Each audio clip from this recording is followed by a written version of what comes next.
I think that something to reflect upon is that up until now, most of the eSIM, particularly in the consumer space, has been dominated by iPhone users. What's going to change in 2025 is we're going to see a lot more Android users, because we now are seeing Android adoption in the low and the mid-tier devices, now incorporating eSIM capabilities. So I think that's going to really expand the amount of consumers and enterprises that start to use eSIM. In addition to that, we also need to know that only 25% of users, according to your report, even know about eSIM capabilities on their device. So I think we're really early on in terms of what is to come in 2025. In terms of the enterprise requirements, we think that from a BYOD perspective, bring your own device perspective, the enterprise is going to adopt travel eSIM to harmonize costs, to be able to manage costs of wherever their employees go, that they'll have a standardized cost and reduce that reimbursement cycle. Also, to manage costs, they'll want to incorporate specific types of apps, policy and restrictions. So think about enterprises wanting like Zoom and Office 365 capabilities only when roaming, rather than allowing their employee base to use data for anything that they want.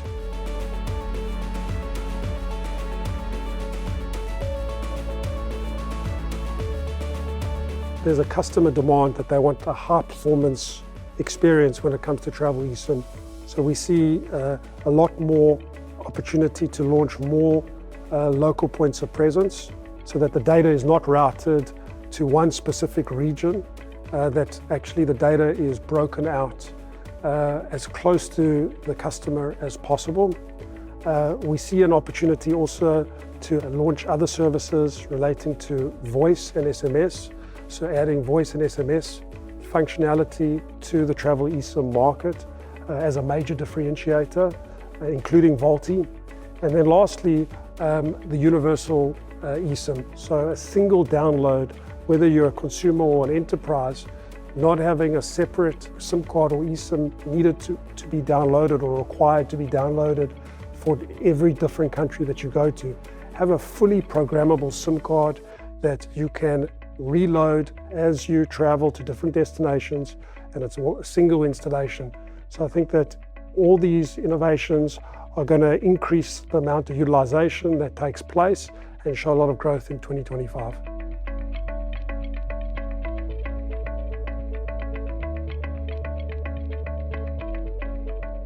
The industry has got this huge opportunity to unlock, which is silent roamers. This is really what travel eSIM is addressing. It's prepaid subscribers, it's price sensitive, silent roamers that do not turn on roaming when they travel. And so I think that we're going to see a lot more mobile network operators come into the space, launching their own travel eSIM apps, their own proposition to their bases so that they can capture this market.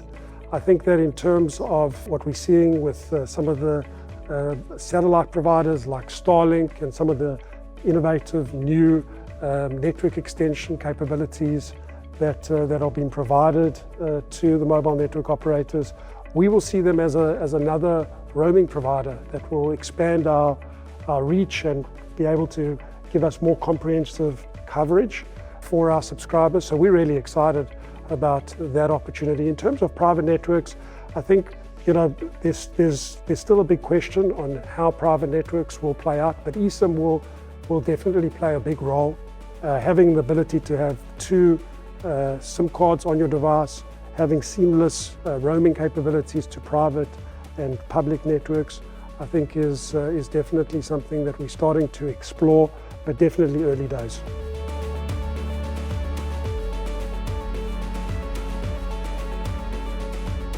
We have a fully cloud-native global network, which is API-driven. It's one API that gives our customers access to every single mobile network in the world. It's a consistent experience, no matter where you are deploying your devices. It's the same universal API. When a mobile network operator adopts this API, It's done through a simple roaming agreement. We see roaming as a technology, not as a product.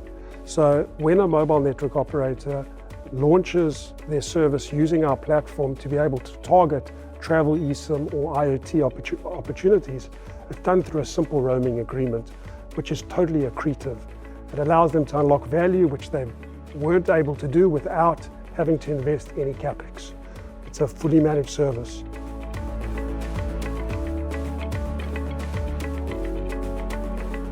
I think the way that companies can differentiate themselves is by having a universal solution, having the ability to provide custom packages for as many markets as possible with the highest performance, with the best uptime, but also adding new features like zero rating different apps, providing apps for captive portals so that they can top up even when there's no balance. So these value-added services would enable our customers to add additional revenue, increase their ARPUs, and differentiate themselves. We also see that there's a great opportunity for new brands and super apps to be able to incorporate a travel eSIM into their offering, adding it as a new value-added service. So I think that there are many channels to be able to be explored when it comes to travel eSIM. I think that differentiating yourselves really relates to the partner that you choose, different capabilities that you launch, and obviously the addressable market is only increasing. So we think that working with the mobile network operators to launch a travel eSIM offering is really where the biggest opportunity lies. And we think that they are probably the best partners to attack these separate individual markets, particularly when it comes to the super apps.